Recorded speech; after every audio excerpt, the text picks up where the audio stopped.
You are listening to Veggie Doctor Radio, and this is episode number 115.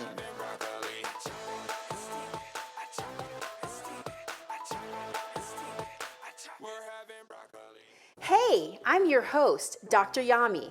I'm a board-certified pediatrician, certified health and wellness coach, author, and speaker. I'm also a passionate promoter of the power of diet and lifestyle in preventing and reversing chronic disease and bringing joy and longevity into our lives. This podcast is focused on plant-based nutrition, habit formation, motivation, and mindset so that you can have the tools to live the best life possible. Are you ready to get started? Let's do this. Broccoli.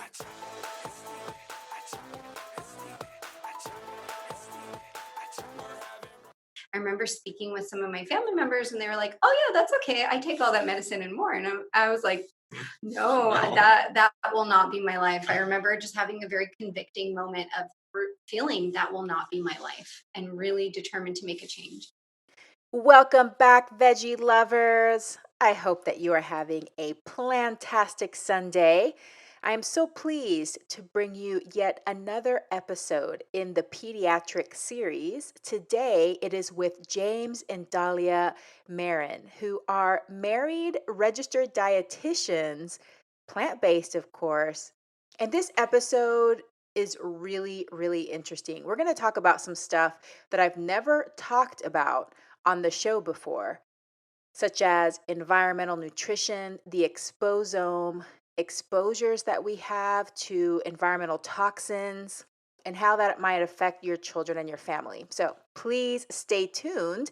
But before I tell you more about James and Dahlia, I want to ask you to consider supporting the show, Veggie Doctor Radio, as well as supporting my YouTube channel. If you have not already checked it out, Veggie Doctor TV. So there's several ways that you can support it, but two ways that I'm asking you to consider today are to join my Patreon, which I just started recently. There's 3 levels, the $5, $15, and $20. And with the $15 and $20 a month contribution, you're going to get access to exclusive content, monthly Q&As, and fun stuff like that. And then through the end of August, for those that join the $20 level, you are going to get an autographed copy of my book, A Parent's Guide to Intuitive Eating, How to Raise Kids Who Love to Eat Healthy. And I think it's just going to be tons of fun to be able to create special content for you, but also this support and this funding helps make the podcast even better, helps me create even better content, more creative content, and it just gives us more versatility. Also, my podcast editor and right-hand woman, Alejandra, who makes everything beautiful. Just so you guys know, if you follow me on social media and you see all the beautiful images and all of that stuff, it's created by Alejandra because she's really the woman behind all of the beautiful images. I just put all my words on there, but she makes the images pretty. She edits the podcast. She really helps me with design and making everything sound great. I want to support her too, which means that I give her back value in the form of money so that I can pay her more. She deserves it. She works super hard. So all of that helps to make the podcast better, helps to create more value for you and for me and for Alejandra, for everybody. So it's a win-win-win. So you can find that in the show notes, or you go to Patreon, patreon.com/the Dr. Yami. Another way that you can support the show is by shopping at my affiliate store. That is at dryami.com, doctoryami.com/shop. So most of the items there, I do have an affiliate relationship with those companies and products. So if you buy it, which is something that you get for yourself and maybe something you were already going to buy anyway, I get a small percentage of that, which helps support the show and the podcast and all the other things I'm doing. However, if right now financially you don't you're not able to contribute, or if you're just like, I don't want to do that, that's fine. Your prerogative, your business. But you would love some free downloads to support you on your plant-based and healthy lifestyle journey. Go to dryami.com/free, FREE, so that you can check out all the great resources like how to replace meat in your diet, how to replace dairy, eating out, plant-based shopping list, all kinds of goodies. Download one, download all if you'd like. So those are the offers that I have for you. I want to give a big thank you to Chris, who left a 5-star review of my book on Amazon.com. It is titled Super Helpful Insights for My Toddler and Myself. Chris says, loved this book, well researched and still approachable. I felt encouraged to do a little bit at a time to enhance the health of my kids and myself through healthy eating habits and healthy eating. I appreciate Dr. Yami's warm and encouraging writing style, like you are having a visit with her in her clinic. She tells you what the goals are and reassures you that you don't have to do everything perfectly or 100%, but her tips are so helpful for steps you can take to improve. It definitely helps to reduce the stress around meal times in our home with 2 toddlers. I love this approach to food. I am a convert to intuitive eating. I am so excited to recommend this book to my family, friends, and pediatric patients. I already bought a copy for my sister. Thank you for this book, Dr. Yami. And thank you, Chris, for that amazing review. I appreciate you so much, and I'm so glad that it's helped bring joy into your life and reduce stress. Remember that the information on this podcast is for informational and educational purposes only. It is not meant to replace careful evaluation and treatment by a healthcare professional. So if you have concerns about your own or your child's eating, nutrition, or growth, please consult a healthcare professional. All right, let me tell you about James and Dahlia. What a delightful couple. They are so smart. They are so passionate, have a beautiful family, and they're part of something really amazing that is happening in California. So James Marin is a registered dietitian and environmental nutritionist who specializes in using whole plant foods as a form of medical nutrition therapy.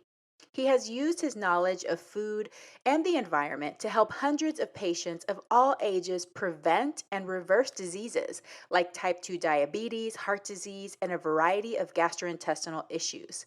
His approach takes into account family, stress, nutrition habits, environment, and work life to come up with a tailored approach for each of his patients.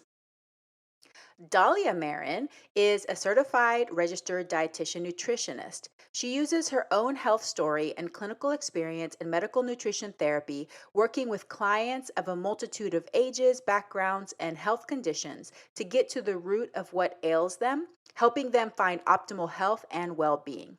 She specializes in gut health and microbiome optimization for adults and children. Dahlia is passionate about helping patients and clients use whole plant foods as medicine and work with their care team to identify the root cause of their gut issues to resolve issues once and for all.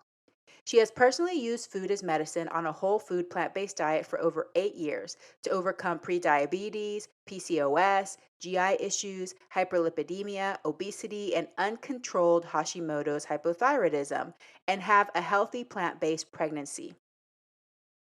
Dahlia combines her academic background in evidence-based data, training in functional nutrition, and real-world experience to help patients and clients heal with each meal.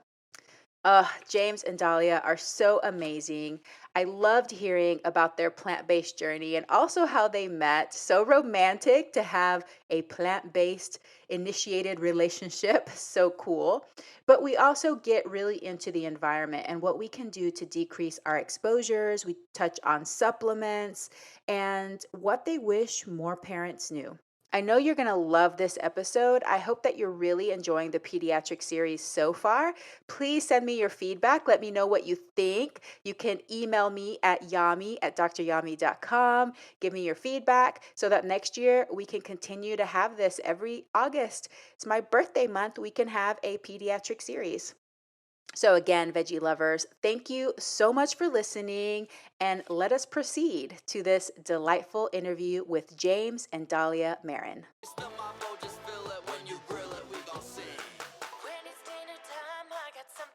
Dahlia and James, welcome to Veggie Doctor Radio. Thank you. Thank you for having us. Yeah.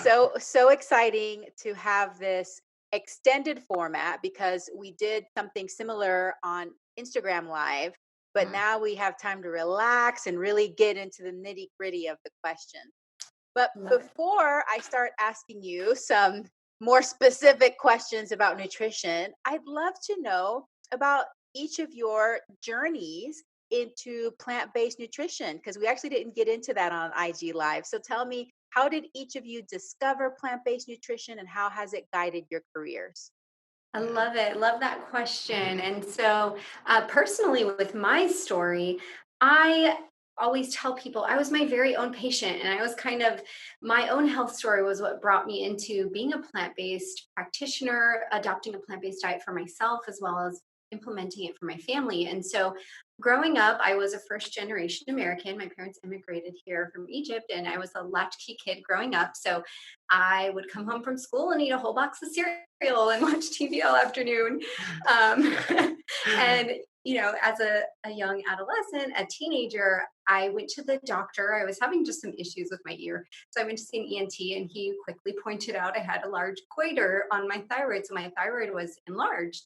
He referred me to an endocrinologist and I was 17 years old at the time. Simultaneously, in one day, upon having my lab work done, was diagnosed with Hashimoto's thyroiditis, an autoimmune thyroid condition, polycystic ovarian syndrome, prediabetes, hyperlipidemia, so I had high cholesterol, and I was obese. And the doctor was wonderful. I was so grateful that he was that investigative and was able to really lay it out clearly for me because up until that point, I was just told, you're lazy, you need to lose weight, you need to change your habits. And it didn't click for me. I just thought, no, I'm young, I'll deal with that later. There was no real motivation that I had. And so that was a wake up call. I was provided 3 prescriptions and was told, all right, we'll see you back in 3 months. I went home. I was a great patient. I took my medication for the first month or so, and I somehow felt worse. I didn't start off feeling great with all those diagnoses that I was given, but I somehow felt worse. And I thought there has to be a better way. For myself personally, I just started researching more about nutrition. I had just started my undergrad at that time. And so I was a psychology major and just changing my own habits and lifestyle. A couple of years into college, people were asking me more questions about my own health. And I started looking up more and more nutrition, more so than psychology. And I realized that I think is my calling. So I took a nutrition class and it just became evident. And then from there, I became a dietetics major, transferred schools. On my first day of school, I had this quirky guy in 3 of my classes. And so that's when I met James, and we really made that transition together over the years. She summarizes that so well. It's like at the end of the story. And then I met this quirky guy. And then James came in and we became plant-based together through So all of our research. I'll finish that. Okay, go ahead. Oh, yeah, Well, yeah, no, I just was curious about, so you felt worse after you took the medications, but did you just keep taking them or what did you do at that point? Did you question any of it? I had questions. I spoke with my provider and I let him know I'm feeling worse. I'm starting now to have all these, I was starting to get UTIs more frequently taking this medication. I was starting to feel even more lethargic. And, he was telling me, oh yeah, those can be normal side effects, but you'll have to take all this. And then if you ever want to get pregnant because you have PCOS, you'll probably need more medication. And I was like, uh-oh, I don't want that. So then, I told him I want to start changing my lifestyle. And we were in agreement with that. And he said, well, if the numbers on your labs and your symptoms improve, then we can talk about getting you off of that. So I did my work. I showed him and got off of the medication. Was the doctor able to direct you at all? Or was he kind of like, oh, like you're on your own, figure out what you need to do with your lifestyle and I'm fine with you doing it? Or was he like, okay, this is how you can do it? He said, do the carnivore diet. No, I'm just kidding. I remember he did tell me, no, he did have, I think, a dietitian in his office at that time. I never ended up meeting with her, but he did suggest it. He said, I have a dietitian if you want her guidance. And I said, well, I think I'm going to have a go at it and kind of see what headway I can make. But he personally wasn't really able to guide me and direct me. But he said, you definitely need to make some changes.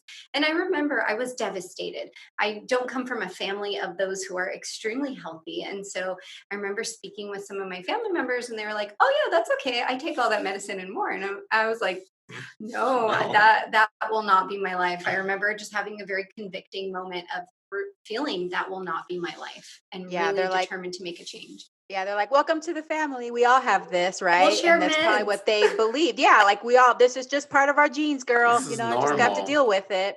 And so then that. how long was it after your diagnosis? Your metabolism was in trouble. It was a lot of stuff. So many things at once. And so then how long after that initial diagnosis did you meet James, and then you guys started going down the path? Yeah, so it was about 3 years after that I met James, 2.5 years or so. And then in that time, I just started cleaning up what I was doing. And then we had both kind of questions at the same time about what we were learning in school as an undergrad of getting a degree in dietetics, and just kind of had more questions. And I think what started it, I took a food ethics class, and we were asked to choose a novel to read, and that was our project for the entire quarter. And I read Michael Pollan's The Omnivore's Dilemma, and it posed some very interesting questions. And I recall I had already watched Food Inc. and just was also kind of that I remember feeling something when I watched that documentary, but reading The Omnivore's Dilemma provided more questions for me. And then I think I wanted to go back and watch Food Inc. on Netflix. And then it suggested, I think, another documentary, or somehow we came upon the China study. Somehow you ended up ordering that book. Yeah, it's interesting because when we met, we were both on like a health journey individually, and we met and it grew stronger. And it was like, oh, wow. And then we're in the same major and we're taking all the same classes. And well, you have this health story. Oh, I have this health story. And oh, yeah, I'm exercising and clean up my diet. Oh, so am I. And yeah, I had learned I had read my first like official health and nutrition book. I remember in like my junior year of high school, because I was trying to do more bodybuilding and get healthy, and I was reading these health books. And of course they weren't that great, but they were stimulating my mind to think of like, wow, there's more than what we're being told. There's power in food, there's power in the chemicals you put in and on your body. And so yeah, when I went Dahlia, it was just strengthened. And it's fuzzy on like how we actually got into plant-based, but I remember us going. You read the China study. That was the catalyst. Yeah, I read the China study, and I was like, oh wow, the China study is amazing. And then it was funny because like Michael Pollan at the time was really on that wavelength as well, and just kind of saying, look at what's really going on with your food, look at the industrial food system and how crazy it is. And it's like, whoa, and it makes sense. And something we say now is without a healthy environment, you can't have a healthy body. And if you're eating these sick and abused and tortured animals, and you're putting that energy, and whether it's caloric energy or yeah, whatever mental and emotional energy into your body, are you going to be healthy if you're eating that diseased animal? So it's interesting learning that, and then feeling that at the same time. Right. And that was along my journey where I was ridding of medication and reducing my thyroid medication dosage. And so everything kind of just happened. And we were totally the oddballs in school from then on. Like we were going vegetarian, then we went vegan, and we were like the vegans in our apartment. We were those vegans. So it was funny. It was interesting. Yeah, vegans, right? Because there was just vegans. two. There was two. Well, oddly, there was two of the students, and then one of the professors was a vegan as well. So it was like us three in the whole department. That's so cute. Yeah. So James, then catch us up. What happened to you before you met Dahlia? You said that you were also on a health journey. So what experiences did you have once? I think I was more of, luckily I didn't have all the diagnoses, right? Like I was probably on my way there. Maybe it would have taken me another decade or two, but I was definitely on my way there. But I was more of the emotional eating, hedonic eating, morbidly obese child. And I realize now, traumas I experienced in my childhood and things like that, I would use food as like a comfort. I was use food when I'm sad, use food when I'm happy. And in third grade, I was like 120 pounds in like third grade. I remember feeling, and just even when I look back at pictures, it's like, wow, how does a child get that big? It's crazy. But I was, totally eating whole boxes of cereal and chocolate milk and ice cream and, whatever I could eat. And growing up in a Hispanic household, I even questioned my parents, like, how did you let this happen? But it's it's good to eat, like eating more and Food being is love. bigger is good. And yeah, Mhm. food is love. So we're just going to give you tons of love, mijo, and eat, eat, eat, eat. And so I started getting little things, asthma and joint pain, again, morbidly obese.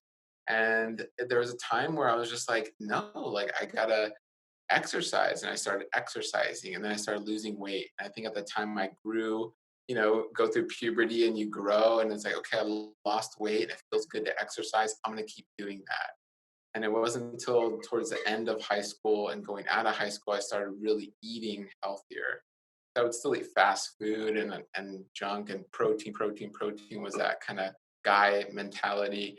But I was still getting sick a lot. I would get every cold, every flu, every whatever allergy, really, really bad. It wasn't until I really went vegan that I was like, wow, my allergies aren't there as much, and I don't get sick as often, and I feel a lot better, and I'm still able to build muscle, and it felt amazing. And that's where kind of Dahlia and I connected, and we continue to build on that. Now I never have allergies, or like very, very little, rarely get sick. It feels really, really good. Yeah. Wow. And then Dahlia, are you still taking any medications, or were you able to get off your meds, and how's your health doing? So I do. I still do take a very low dose of thyroid medication because I have an autoimmune condition. When I was first diagnosed, my antibodies were so high, they were off the charts. And so it was not even measurable. And that is an anti, as you know, is basically your own immune system attacking a specific part of your body. And so I went through very much an internal struggle with taking my thyroid medication, and this was maybe 5 or 6 years ago. Even as an educated RD, I really was feeling I'm healthy. I should be able to get off of this medication. And with my provider's blessing, we tried to get me off of it, and I was taking all the right thyroid supplements, and I felt awful. And I had a come to Jesus moment one day, and I just realized, it's an autoimmune condition. A type 1 diabetic wouldn't try to get themselves off of insulin. Once that damage is done, it's done. And so I've made my peace. I take a much, much, much lower dose. I take about 10% of the amount that I took previously when I was first diagnosed, but I will likely necessitate thyroid medication for the rest of my life just because my thyroid was destroyed by my antibodies. But all the other medications I'm off of. No longer take anything for my blood sugar, nor did I during my pregnancy. I did not have gestational diabetes, which they were very concerned with since I had previously been pre-diabetic. I no longer necessitate any other medications to regulate hormones or anything else. Yeah, wow, that's amazing. And no, I mean, I definitely want to point out for the listeners, whenever I would say the majority of people that develop hypothyroidism will likely have to be on thyroid replacement the rest of their lives. But there are some cases you hear about here and there, people that are able to get off of them. But it's not a shameful thing if you have to take it. And I think Mhm. that in the plant-based community too, we should be more open and normalize the fact that yes, some of us still have to take meds, and it's okay to take supplements for things that we don't want to get deficient on. It doesn't mean that we're weak or that there's something Yes. wrong with us, you know? So, Mhm. no, I was just curious. But one thing I'm curious about, because both of you guys stated that as children, you were larger bodied. Mhm. And I was raising my hand when Dahlia was talking about being a latchkey kid, because I was a latchkey kid. I'd go home, I'd do my homework right away. And then I had the whole afternoon like bored, MTV. It was like Yes. cereal. Like cereal was like a number one, right? It was so good. And cinnamon toast crunch with whole milk, Oh or yeah. frozen burritos. We're all like reminiscing here. Yeah. Childhood Pop food. Tarts. It Yeah. was just like that was like the time, it's like that was what we would do. But did you guys suffer from any body image issues? And if so, do you have any lingering trauma from that? Yeah, You want to go I first? I definitely did. So I do have two siblings. They're 5 and 10 years older than me. So we were basically living different lives in the same time because they were so much older than I was. So I just remember I was maybe 8 and my sister was 18. I could wear her clothing. And I thought it was cool until one day a family member pointed out, like, you're not really supposed to be at the same body size as someone who's much more developed and grown than you are. And just remember having things pointed out either by classmates who kind of taunted me for my weight, or family members. I'm Middle Eastern. And in the Middle Eastern culture, weight is everything. Oh, Mhm. you're too skinny. You need to eat more. Oh, you're getting too, you need to lose weight. You need to go on a diet, this and that. So it was constant things that I was hearing from my family members, my extended family members, definitely. And I carried around a shame about it. And remember not even happily eating those whole boxes of cereal. It was a very almost depressing kind of self-loathing type of, just Mm. like James was saying, for comfort and really having food be my companion. So it was something I was very aware of and cognizant of, but developmentally, I didn't have the maturity to understand how to go about making changes, or I didn't have necessarily that guidance at that time in order to implement changes. Mm. Wow, very interesting. How about you, James? Yeah, definitely emotional eater, like I mentioned, and that yeah, that definitely that trauma, body image trauma, whether it was from friends. I mean, I always had friends, but I was always like the bigger kid, and there was always that joke, or my older brother. So I have an older brother and a younger brother. My older brother taunted me throughout our whole childhood, and it would be me name calling him name calling me in front of family or in front of my friends, and just yeah, all that embarrassment, all that trauma. And I think, and food was that comfort, oddly enough. It was this vicious cycle. When there was a trauma, whether it was for the way I looked or something else going on, it was go to food. And then you overeat the food, and then it just keeps repeating itself, Yeah. So there's definitely that vicious cycle. And even it was recently where I just, I mean, and fairly recently, like in the last 5 years, I was like, I'm okay with my body. Like Mhm. I'm feeling more and more comfortable with my body. I run without my shirt on, and I go swimming anytime I want without my shirt on. There was a time when I was younger, I was like, I didn't want to take off my shirt, and I'm so embarrassed and all that. And you just gotta love yourself. You have to realize everyone's body shape is different. We're all different. We've all gone through different things. And we're all very much, we should all have that confidence of like, I'm different and that's okay. Mhm. Um, yeah, And feeling strong in your body and understanding, yeah, your different body shape, but being proud yeah. that you're strong because you move your body, and that's great for you mentally, emotionally, physically. Mhm. Yeah. I just think it's interesting because both of you guys brought up like the cultural backgrounds, and as a personally, because I'm Panamanian, so Latin American culture, but Mhm. also in my practice, I see that come out where there might be direct criticisms of like, you're too thin, you're too large, you need to change. But yet, the knowledge about habits that actually support well-being and longevity aren't there. So it's just like being told what to do, but not given any instructions on how to actually live a long, healthy life. It's more like you just need to change how you look. Can be Yes. super traumatizing and confusing to kids. So thank Yes. you for And it going is. back in time with me and reflecting on those Yes. experiences, because I do want other Absolutely. people to hear about that. All right, well, time to shift gears. I Yeah. want to talk about something that we started the conversation on when we had our IG live with James, Uh-huh. and that's environmental nutrition and the exposome, which I think is just a fascinating concept. So, can you tell us more about what that is and how you integrate that into your practice? Yeah, so we break this down into three layers. We have the inner, which is what you're putting into your body. We have the direct outer, which is what you'll put on your skin, if you can imagine, and then the outer environment at large. So those are the three layers. Of course, it's great to start at the epicenter. We're going to start on what we're putting in the body, and then you work your way out, right? So definitely when we start with what we're putting in, we look at food. And so we're thinking of environmental toxins in our food and in our drink and what we're putting in the body. So it's great, to educate on macros and fiber and, micronutrients like vitamins and minerals and phytonutrients. But it's also important to think of, wow, there's environmental toxins that can live in my food and then go into me. So we bring that awareness to our patients. We educate on then the gut microbiome, which the term for these toxins or toxins going into your body and affecting us is the exposome. So there is this buffer system that our body has created to basically help us buffer those reactions to these toxins and toxicants. And that's with our gut microbiome. Our microbes are hard at work to create this kind of force field and protect us and degrade these chemicals and try and get them out and bind them to fiber and get them out so we can poo them out and we don't have to deal with them.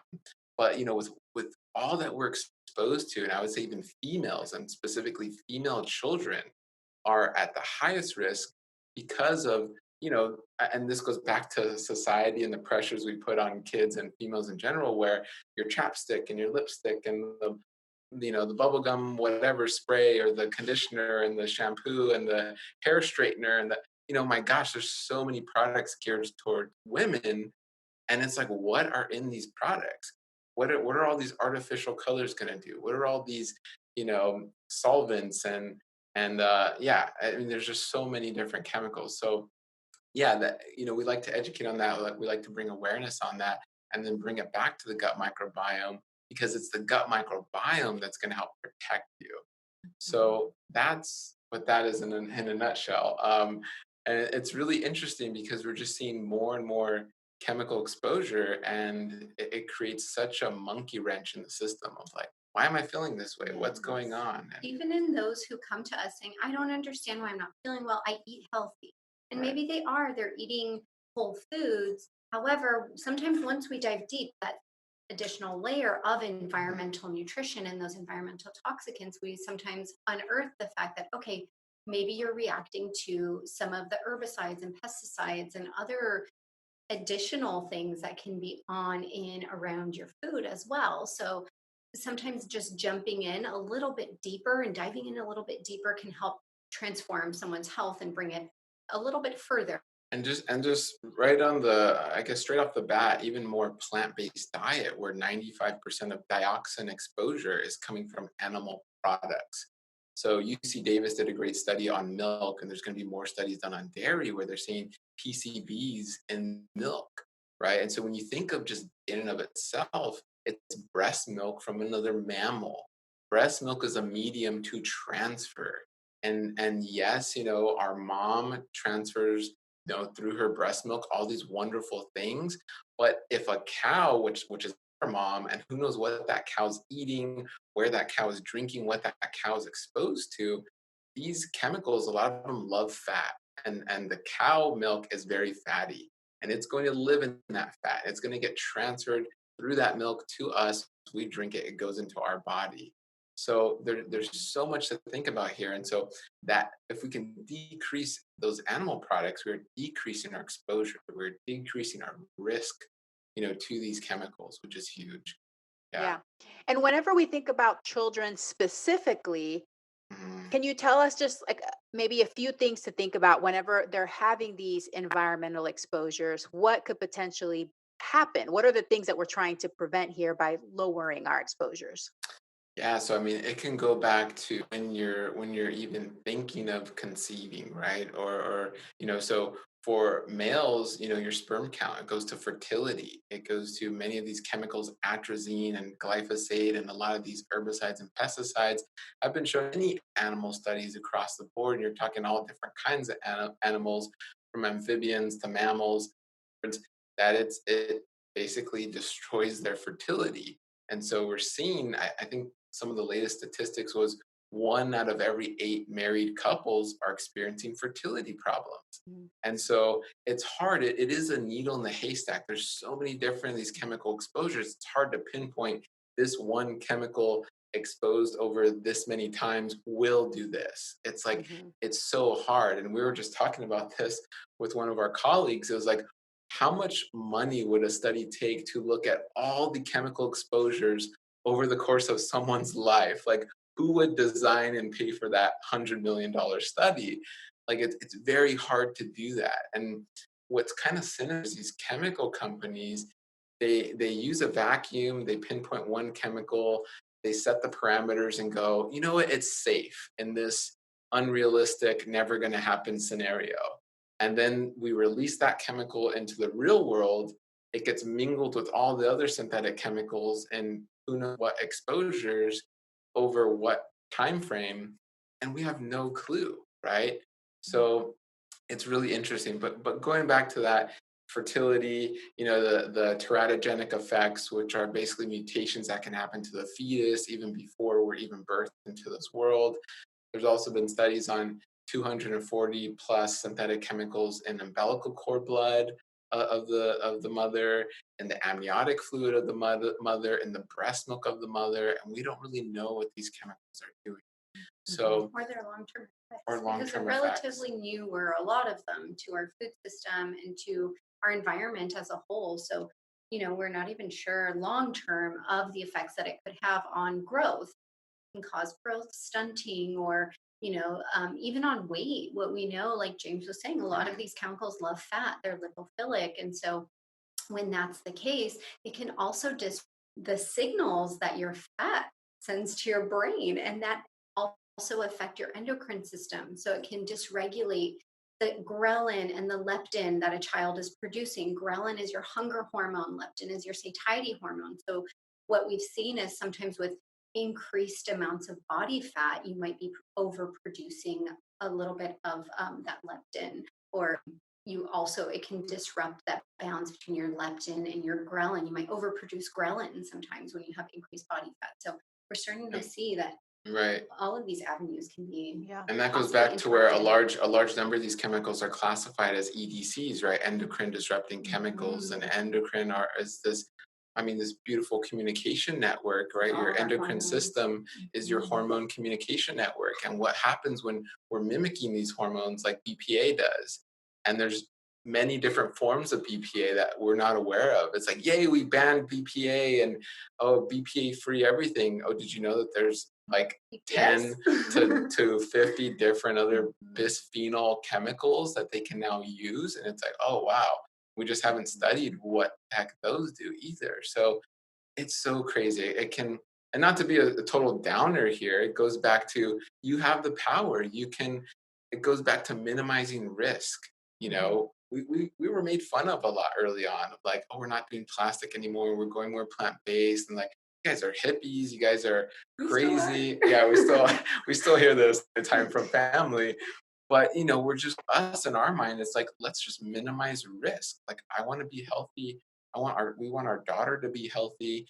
And if we can minimize this risk, even if it's little by little, it's totally worth it. And I love that analogy. James is the king of analogies. If anyone knows James, he loves giving his analogies. And, he always, once he's talking to patients or talking to anyone about this, he says, learning this information is like eating food.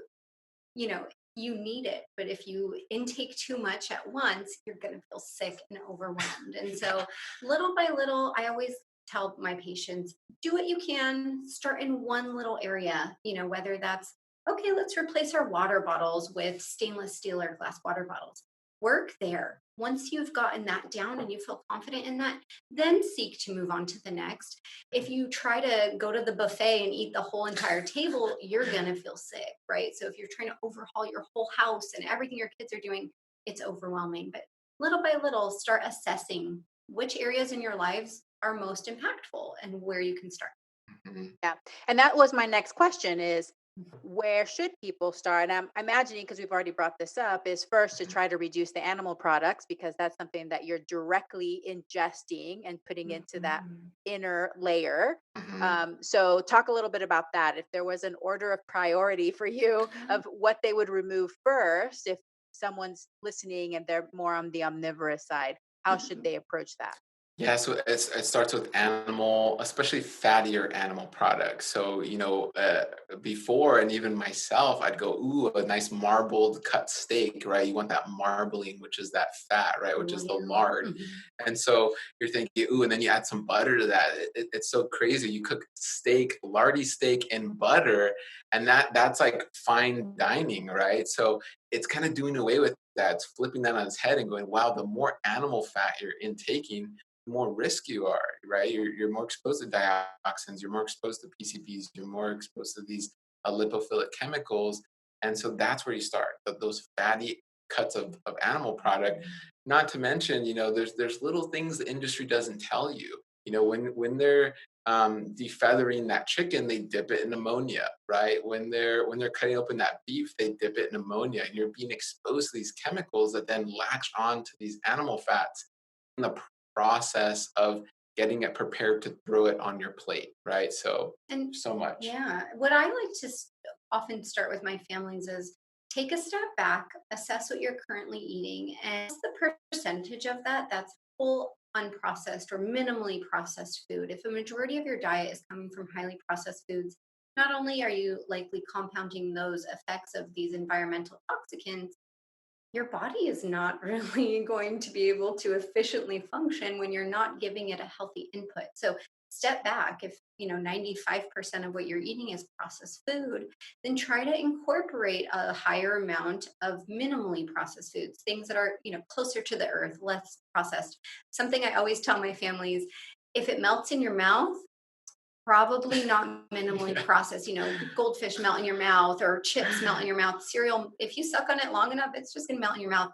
I always tell my families, if an apple, you try to suck on that, you're gonna walk around all day long with an apple slice in your mouth. That's less processed. You're introducing more fiber and phytochemicals and nutrients. So that's kind of a good sniff test, or a good way to kind of feel the Yeah. food out. Is it gonna melt in your mouth? Is it highly processed? I love that too, because it's so true that these foods that are more processed, not only can they have the toxins concentrated in them because they're processed and because they have things Mhm. removed and things added, but because they're broken down into more tiny molecules, we absorb them so much more efficiently, which Mhm. has a lot of other detriments for people that have certain goals. But yeah, I Mhm. mean, you really do. You absorb that very, very fast, as opposed to Mhm. something else that your body has to work harder to break that down and to get out the Right. individual And it's components. so easy to overeat that processed food. Well, So and much easier. and going back to the environmental side, there's industry secrets that you don't think. You think, yeah, the Keebler elves are making it, or the whatever, the Chester cheetah are making all the Cheeto. It's like, no, a lot of these ingredients are cooked in plastic bags, and then they're cooked at high temperatures in plastic bags, and it gets poured into this vat, and we don't know how clean that vat is. Yeah, maybe they inspect it every so often, but who knows what's really going. So there's all these inputs of plastic, of other, pest exposures, of all these little things you're being exposed to There's that more just add hands up. involved in. Yeah. Yeah, it's crazy. So Wow. yeah. Okay, so get more whole, less processed food. Uh, Right, get away from especially the fattier animal products. right. And Mhm. then say somebody's transition and they're like, okay, I'm whole food, plant based. I feel like I'm doing pretty good. What do you feel would be like the next step to take after that?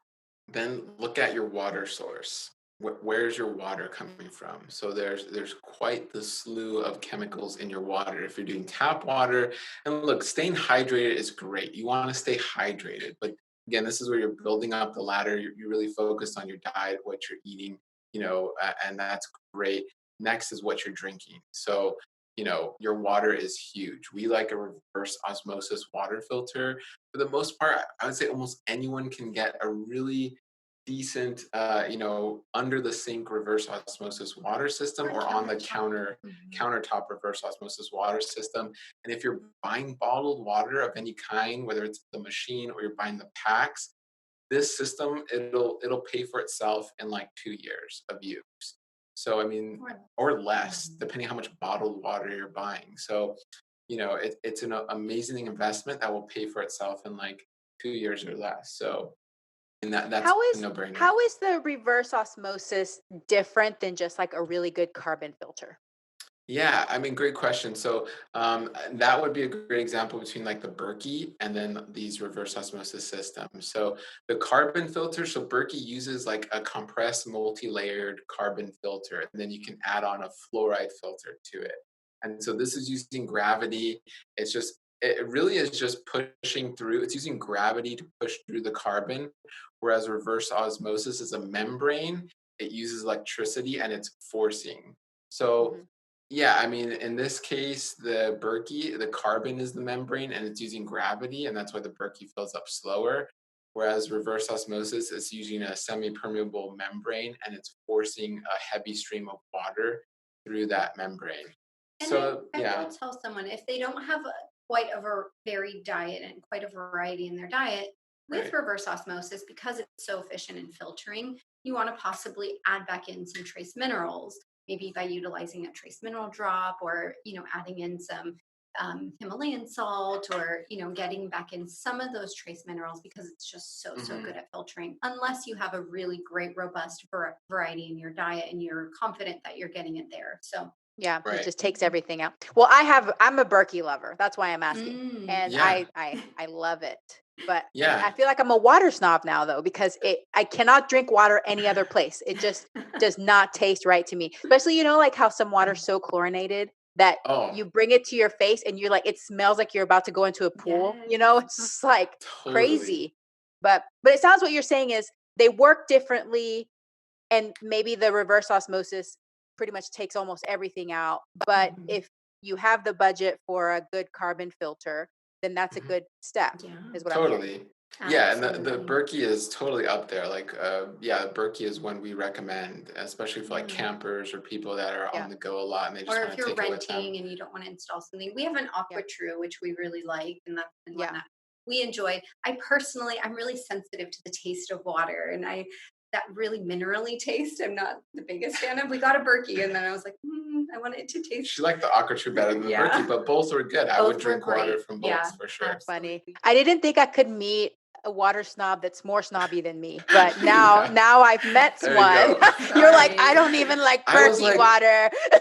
And we got the big one. I like set it up, all the water. I added all the filters. She's like, I don't really like it. I'm like, And now just our drink the daughter's water. the same. We go to sometimes at restaurants, or other Oh, people's that's so homes. She's like, funny. this water doesn't taste like home. Yeah. I'm like, oh my gosh. That's so funny. Monster. Or when we travel and we get home, she's like, I'm so glad to be home and drinking our water. It's so good. I'm like, oh my gosh. Tastes like home. Yeah. Okay, so then the water, and then after that, would it be trying to get rid of plastics? What would be the next step after looking at your water? Right. And then that, kind of water and food are kind of entangled in the plastics. Like we would then tell our patients, what is your Tupperware? Are you microwaving your plastic? Don't do that. You leaving your water bottle in the car and it's gonna all heat it up and it's plastic. Don't do that. But let's try to swap it out. let's try to swap it out. And then, if it's a female patient, I'm going, what are you putting on every single day? And it's usually makeup and deodorants. So those are the big two sections next, right? So the makeup and deodorant, what type of deodorant are you using? What type of makeup are you using? Do you know what's in it? And typically most deodorants and makeups will contain heavy metals.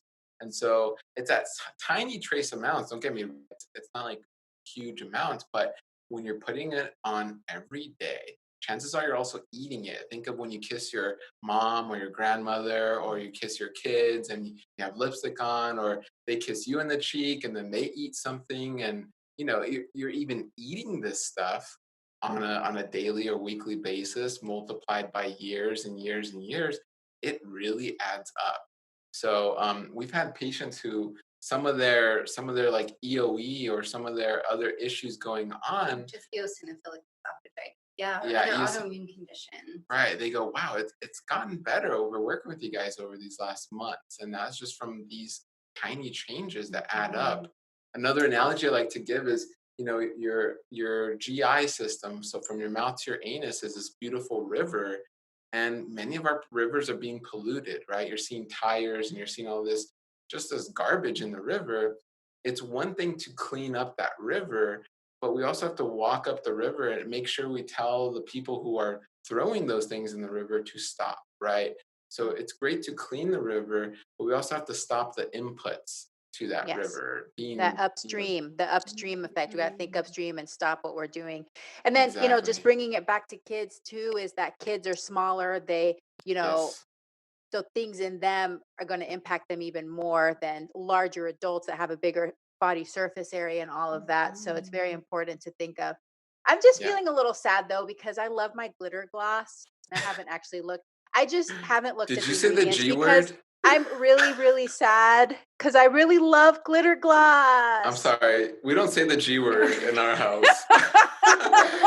Oh my God. Our daughter told her art teacher a few months ago, oh, my dad doesn't let me we don't do glitter because it hurts the fish and it's not good for our bodies. But there are some amazing companies now out there, like Naked Poppy, there's Mineral Fusion. There are so many more conscious companies who are making biodegradable glitter, makeup, or very high quality or better quality for you makeup. So they're understanding that now there's a demand. We want natural nail polish, we want natural hair dye. And, there are companies who are innovative out there who are really doing that for us. So that way we can still, I always say I'm like a fancy hippie. I want to still look nice, smell nice, feel nice, but, I don't want to put those things in and on my body at the same time. So I'm going to seek out those alternative methods where I can still look the way I want to look, feel the way I want to feel, and then at the end of the day, still feel healthy and achieve my goal. Yeah, but we cut the G word from our house a long time ago. My poor daughter, I know she's glitter, and it's like, but we got her a healthier, biodegradable glitter. For Christmas, part of her gift was a biodegradable glitter, and this girl lost her mind. She was she "Oh my gosh, everything. glitter!" Yeah. Yay! Do you guys have any apps or any websites you recommend for people that are starting? Especially, I feel like the personal care products for me, like I've slowly started changing a few of my things. That is a big area, especially for people that have high maintenance hair. Not gonna name any names, but me. Yeah. Where do you start looking so that you can find some safer products? So we oftentimes will refer our patients to EWG, the Environmental Working Group, and they have a couple different apps. They have their Healthy Living app and then their Skin Deep app. And on their website, or they have apps to use on the phone, you can literally look up products. They even have a way that you can scan your product and it will give it a rating. So the lower the rating, the less risky they have determined it to be based on the ingredients. The higher the rating, if it has a 9 or a 10, there are possibly several ways in which that could possibly affect your health. And so that's my number one go-to for the most part. And James is really involved, so I'm sure he knows. No. I mean, no, that's a great consumer website where it's easy to use. You can get the app, that's great. There's also another great book coming out. I'm totally blanking. I was just telling Mike about it too. But it's another. It's coming out in August. It's available in pre-order. So I'll send you the link and maybe we can throw it up. But as far as water goes, though, you can reach out to your city, look on your city website and assess the city's water quality. And, you can consult with different companies and, ask them, what do you filter out these different things that my city has listed are in my water? So that's another way that you can ensure with your water. And then with your food, you usually recommend shop local, shop your local farmers market. Not only are you stimulating a local economy, you are also really involved with those who have their hands in your food. There's such a personal experience and a beautiful experience with that.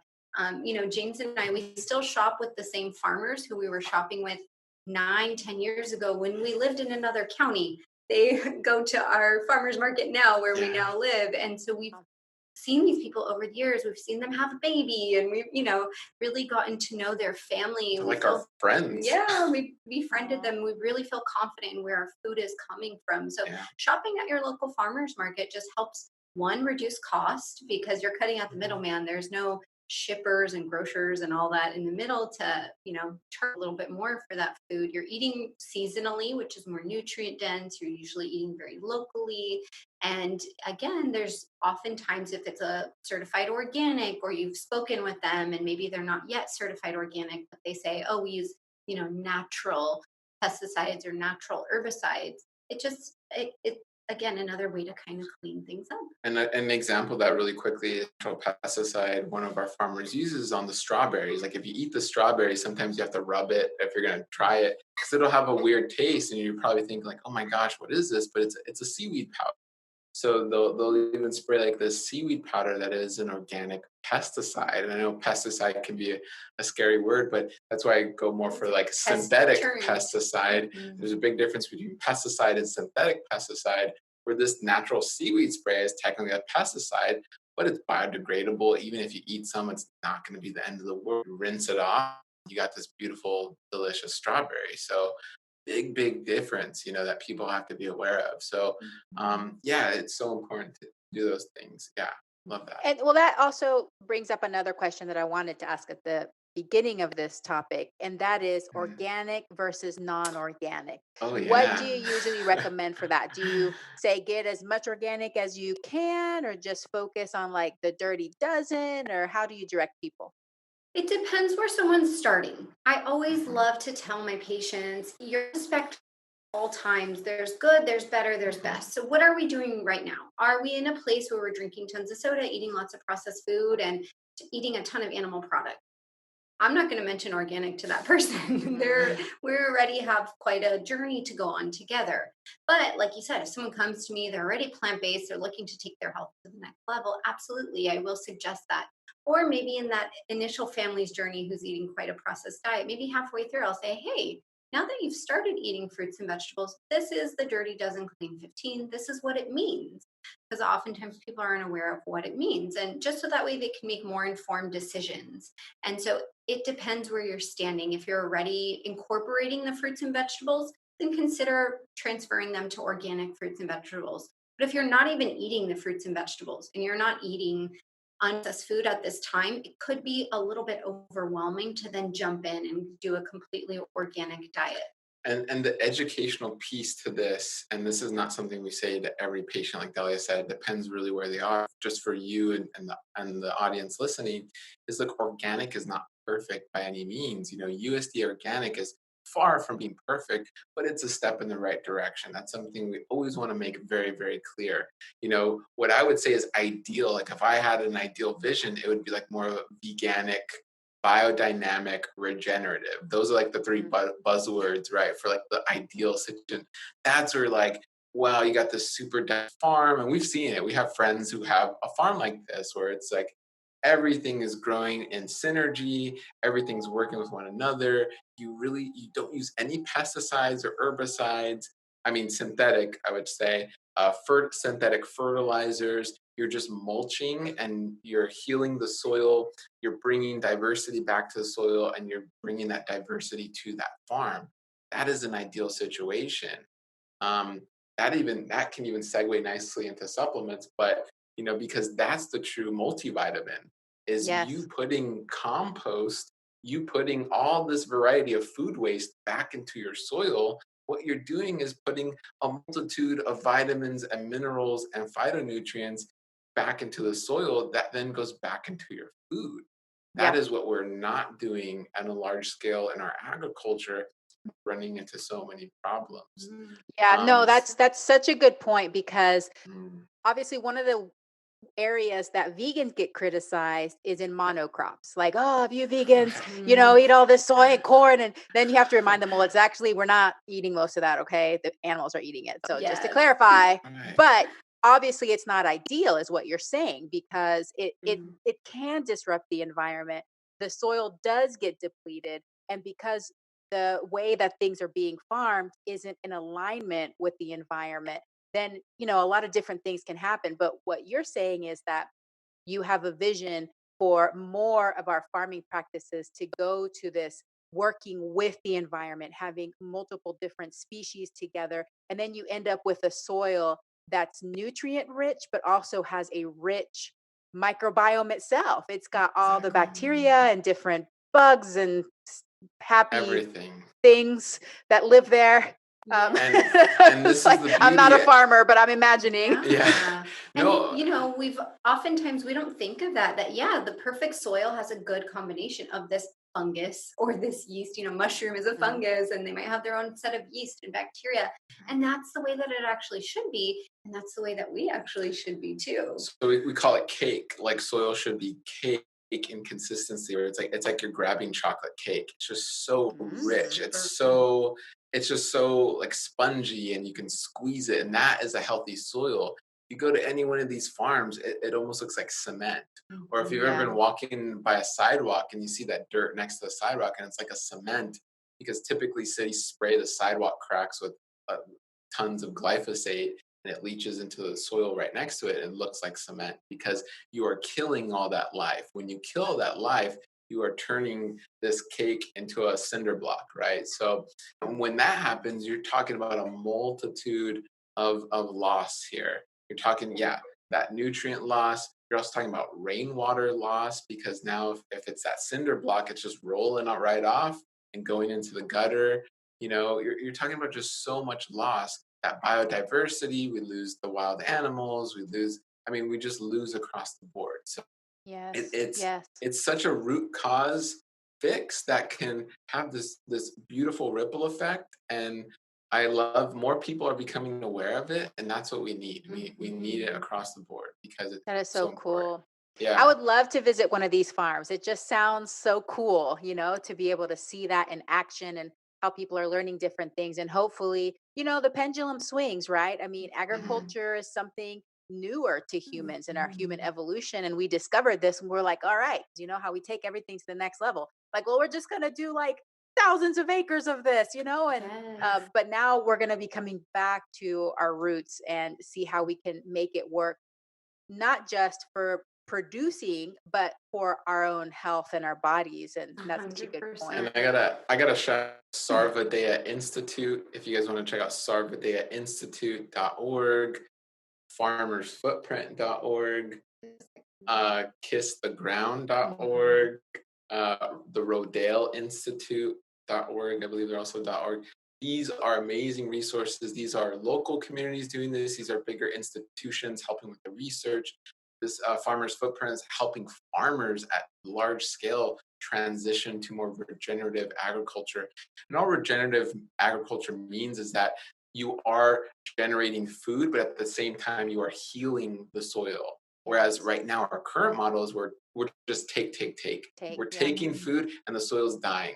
And we're going take. That doesn't work. And And it's we're not going to starting work. to feel it in our health. Patients Right. come to us, they're nutrient depleted. They might have a whole food plant-based diet and they might not realize that plant might not be as nutrient dense as it was 100 years ago because of these reasons, because of topsoil erosion and all these persistent organic pollutants and pesticides. And so patients are coming to us saying, what's going on? Why am I so deficient in so many of these different nutrients like selenium and things that should very readily be available in these plant foods that are growing directly in the soil. So I think it really is important for those, especially adopting a plant-based diet, to be aware of this because it could have a direct impact. And then for us with our patients, we're seeing it manifest in their gut health as well.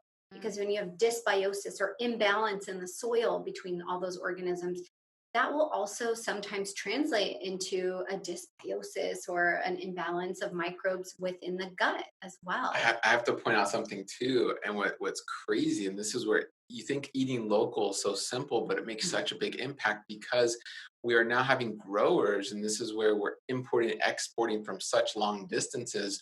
Growers are factoring in how can I have this watermelon or this tomato or whatever.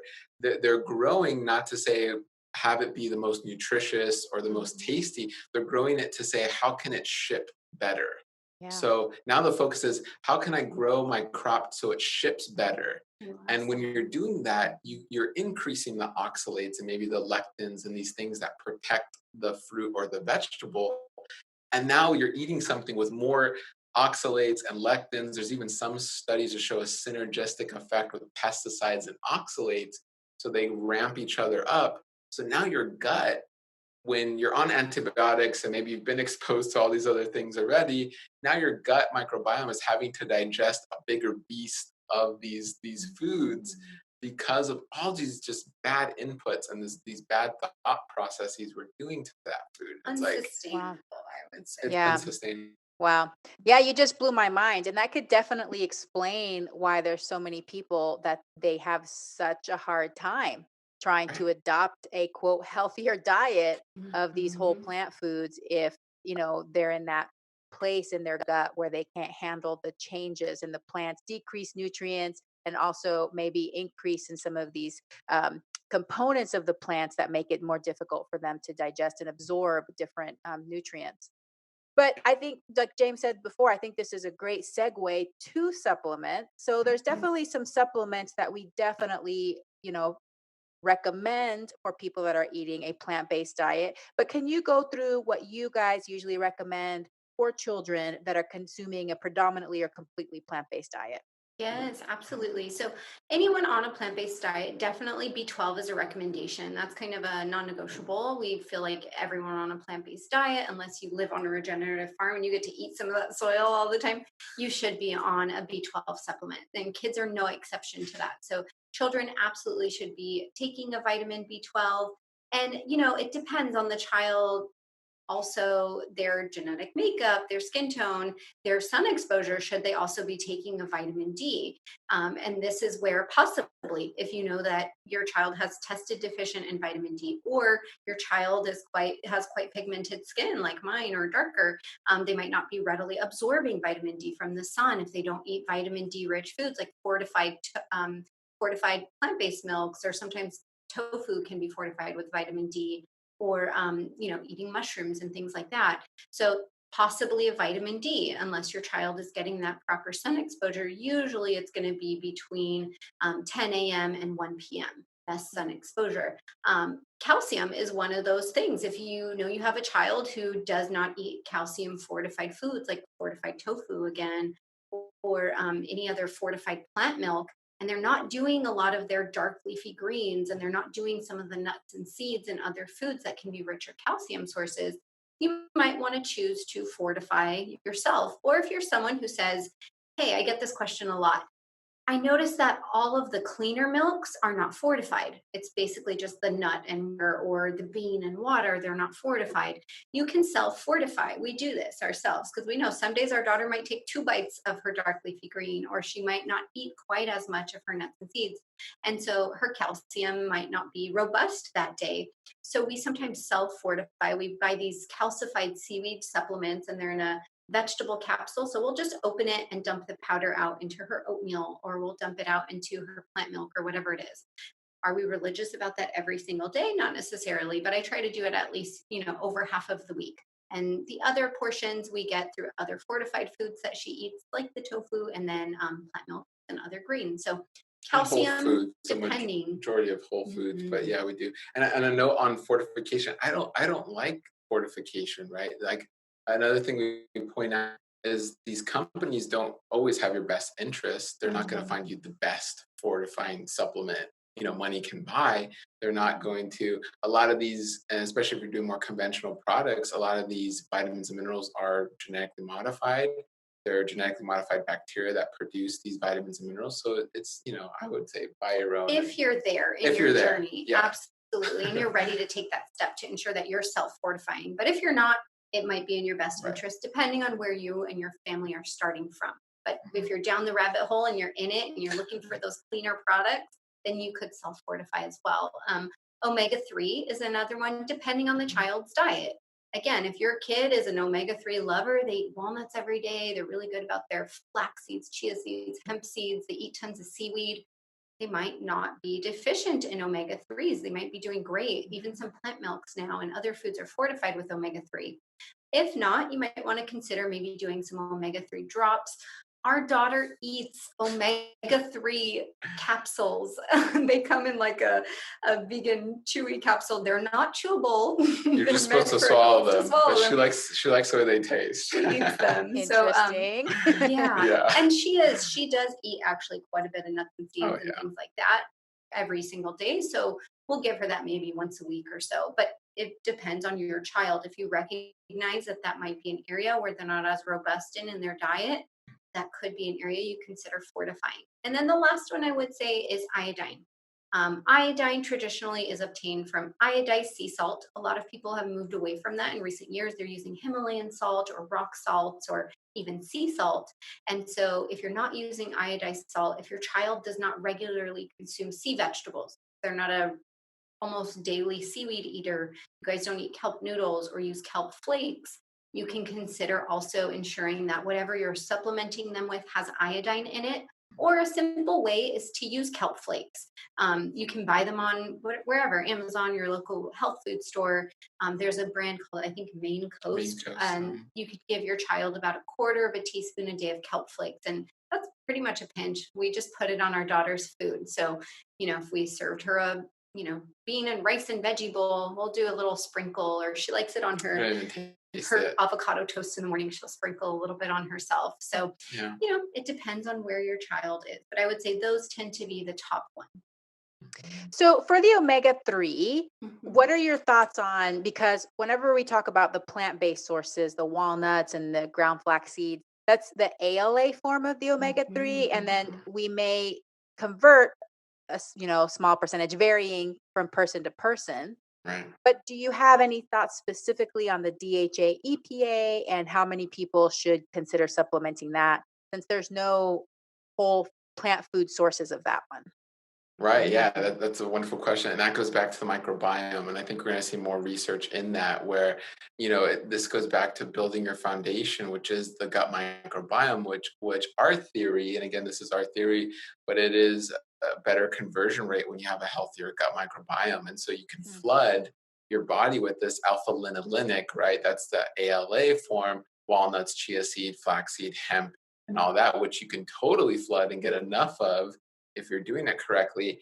And even if your conversion is like 1 or 2%, which is on the lower end, if you're getting roughly like 15 grams of ALA, which you could easily do, you're meeting that, right? So it's pretty cool. But we're our theory, which I think we're going to see more research. We've seen some of this research pointing in that way.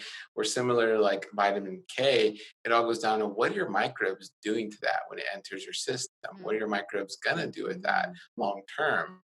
And if you aren't eating correctly and you aren't, taking care of your gut microbiome, it's going to be a less conversion, from what we're kind of seeing. So then that might be that person who's considering using an algae omega or which will have flax oil. The EPA, DHA already made for you. So yeah, that might be beneficial. But that's not to say, okay, I'm going to take the supplement and I'm just going to keep eating my vegan cheesecake and my Beyond Meat burger all the time.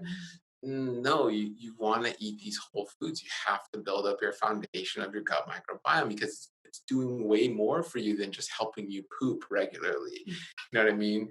It's helping you make these conversions and activate these key minerals. And going back to agriculture just real quickly to make this kind of parallel, we are inside out plants, and I'm seeing that more and more, right? Plants, what do? We use the soil microbiome to break down rocks and fossils. We're taking these undigestible inputs, the microbes break it down and the plant absorbs it. We then eat the plant. We are the opposite. We're actually putting these objects in our body, the microbes break it down and then sends it outward. So we're the reverse, but we're essentially doing the same thing, using the same thing, which are microbes.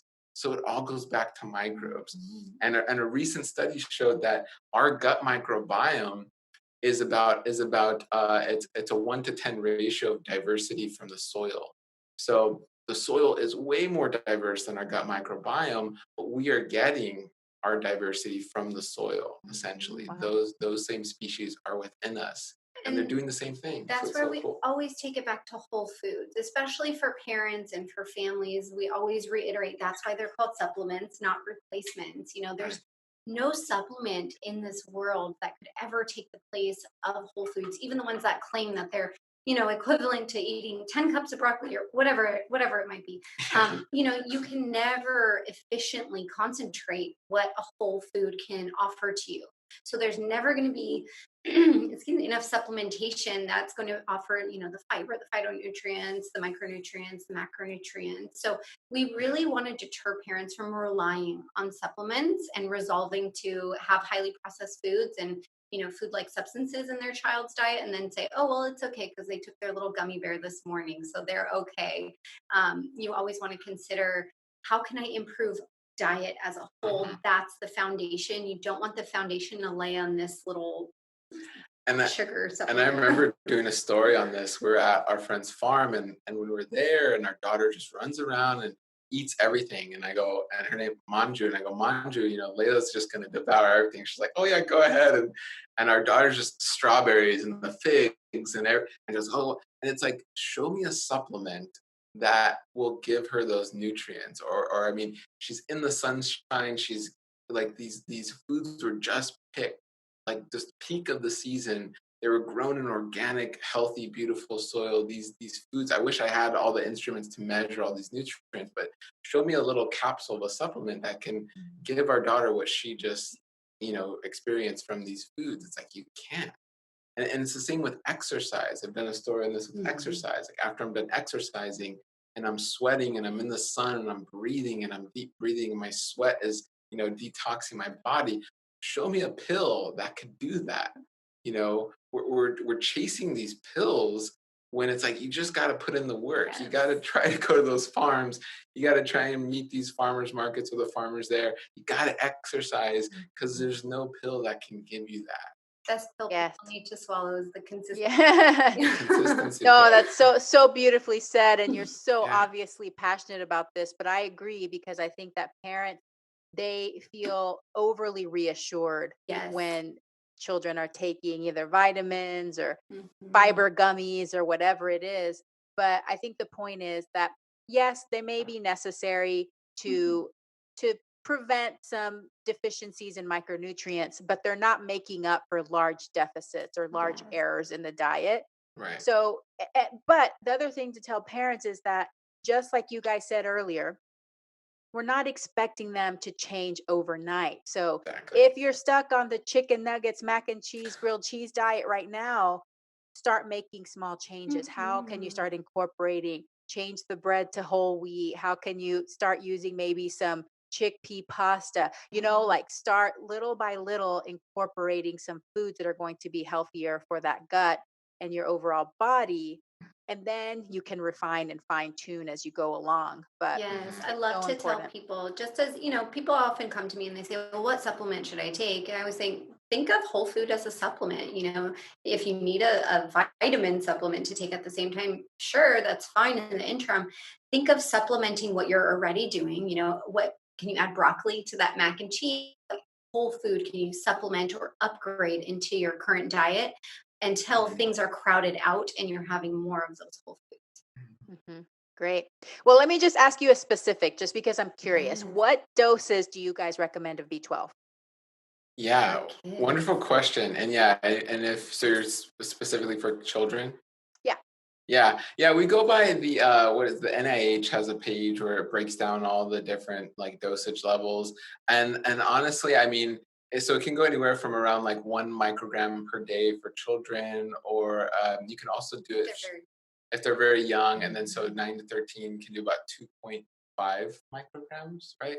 So yeah, if you want to get like in the specific, but you know, and then with B12, your body will store it. So there's times in the week, especially when we're really busy, we'll sometimes do a mega dose with our daughter. Like, boom, there you go. There's your week mega dose, and plus, she's eating some nutritional yeast here, and she's out in the garden there, and she has a really healthy gut microbiome. So we're kind of in our mind covering those bases and going Hmm. check, check, check. Okay, it was a good week. Boom. But we've worked on this for so long. So if you're not quite there, you're like, okay, what's the recommendation I'm going to do every day? Yeah, you can follow it, and you can go to nih.gov and you can look up the B12 recommendations. It'll break it down by age. And yeah, Younger children, generally, it's going to be about 0.5 micrograms.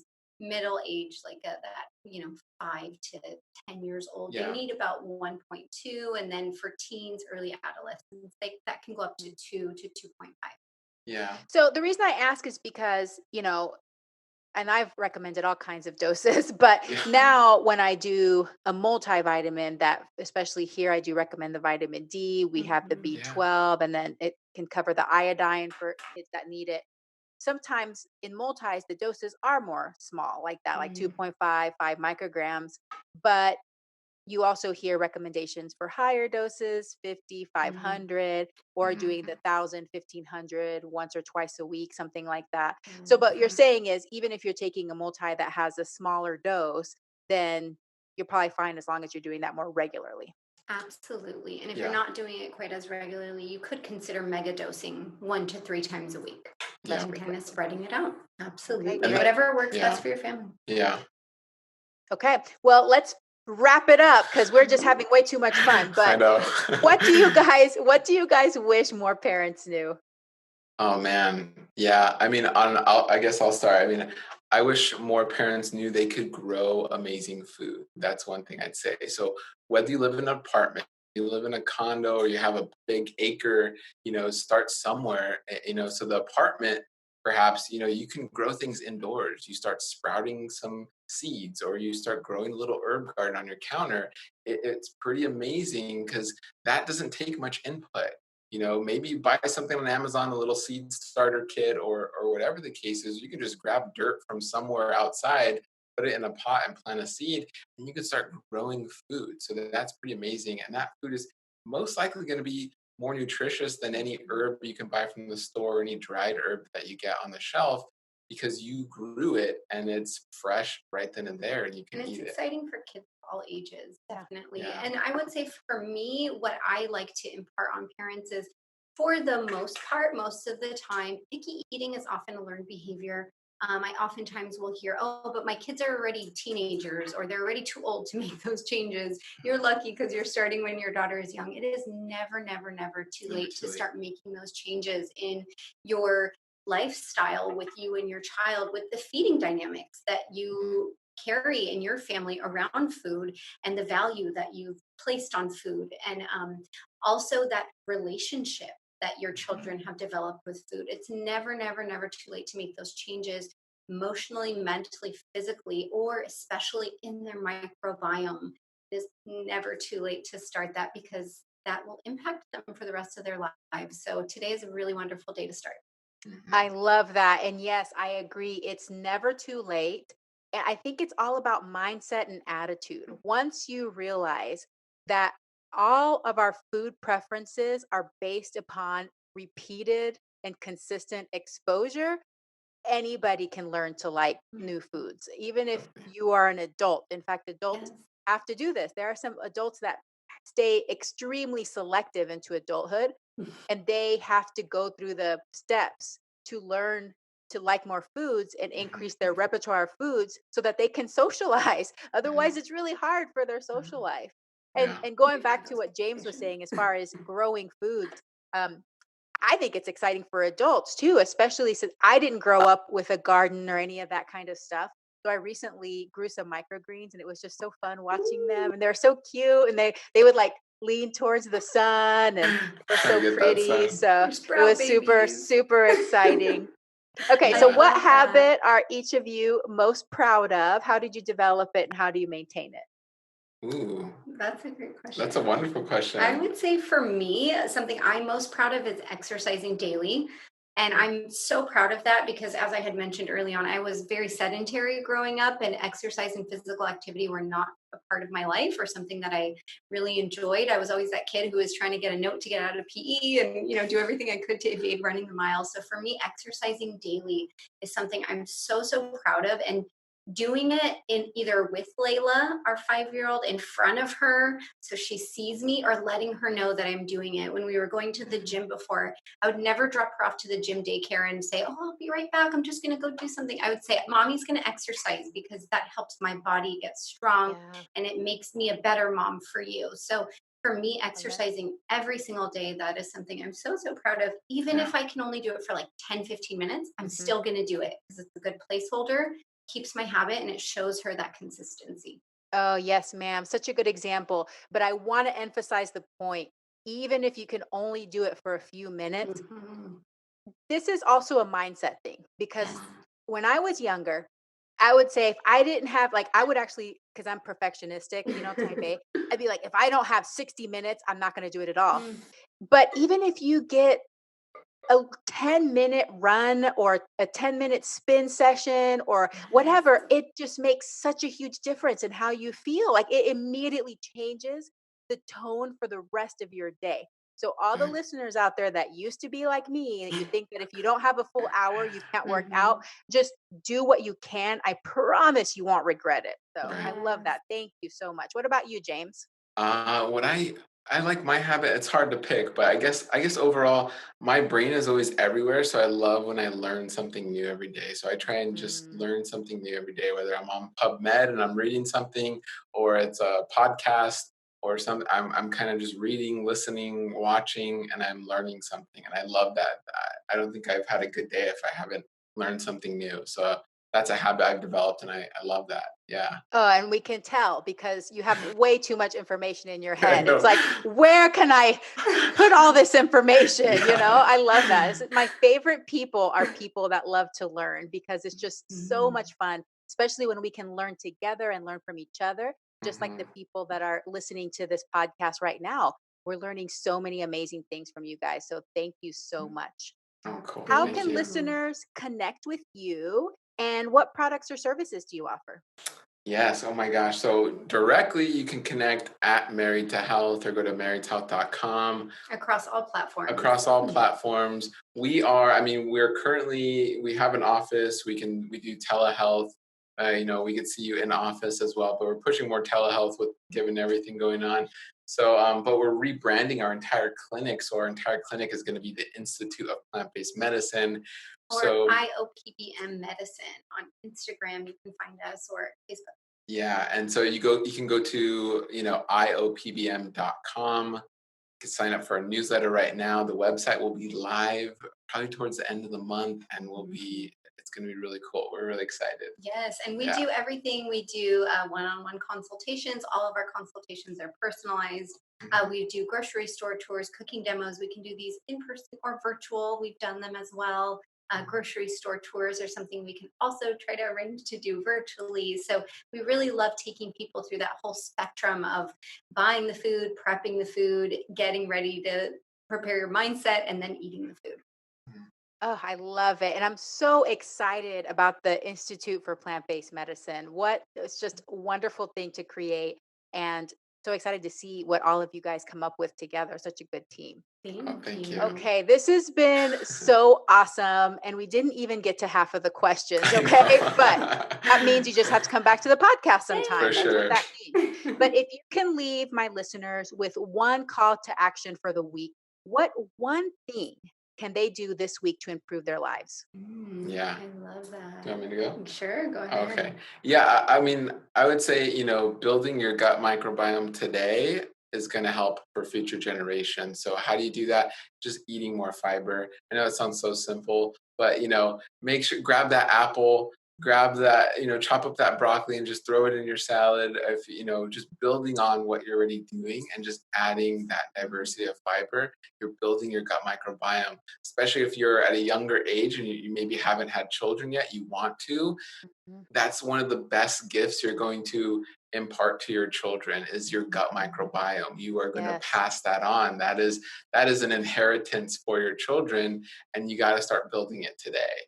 That's one thing I'd say. You are literally passing it on. We didn't talk about that in this episode, but you are literally passing it on, not just like figuratively. Right. So getting ready before you conceive, you're doing that, but also you're building the habit to role model, just like Dahlia was saying. So it's like a win-win-win. You're going to feel better. They're going to do great. So I love that. Okay, veggie lovers, you got your charts for the week. I think they know, because most of my guests say something similar to this, that fiber is so important. Okay. Fiber, that's why it's my favorite F word. So eat more fiber this week. Okay. That is your challenge.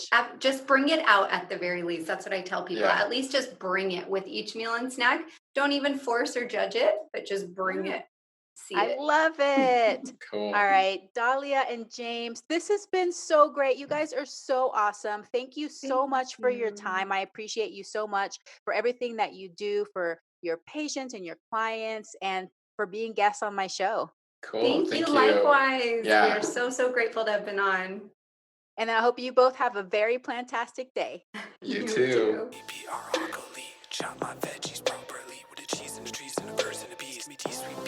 I hope that you enjoyed today's episode. Thank you for tuning in, and I look forward to having you back again next week. A very special thank you to the band Rocket Surgeons for permission to use the Broccoli song. To find out more about the Rocket Surgeons, please visit their website at rocketsurgeonsband.com or Facebook at Rocket Surgeons Music. Please subscribe so that you never miss an episode. Also, all of my social media links can be found in the podcast description. Send me a message and let me know what you think of today's podcast. Sharing is caring. Please share, rate, and review my podcast, and drop me a line if you have ideas for future episodes. Thank you once again, and have a plantastic day.